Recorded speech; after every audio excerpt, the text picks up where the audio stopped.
I think this is a much-needed piece of legislation that certainly will be beneficial to the people I represent in my district, and I think across the state.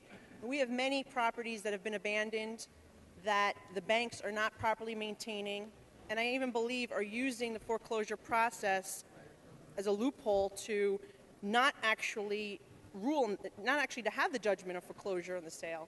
We're actually seeing them making the process be delayed so that way they don't have to take responsibility and maintain the property properly. Following Hurricane Sandy in my district, we've seen numerous properties that have been abandoned.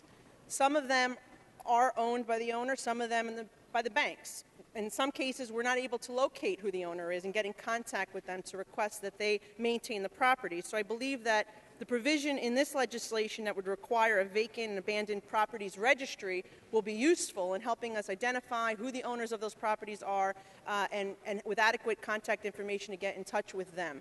Now, the city has been working with me in trying to resolve the issue of the abandoned homes that are related to Hurricane Sandy.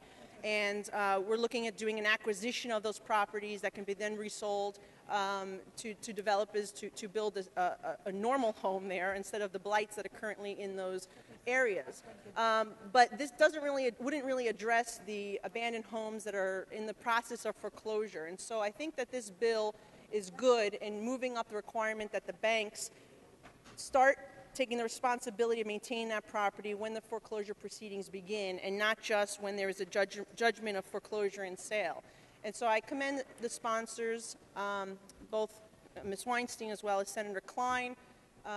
In this bill, I'm happy to work across the aisle and be a co-sponsor to support this bill. And I do urge my colleagues to support this. I think this is something that's important to remove the blights from our neighborhood. And certainly, if you drive around my district, if you drive around other parts of the state, you see that. So thank you so much. I hope everyone will support this legislation. I thank the sponsor for her efforts on this.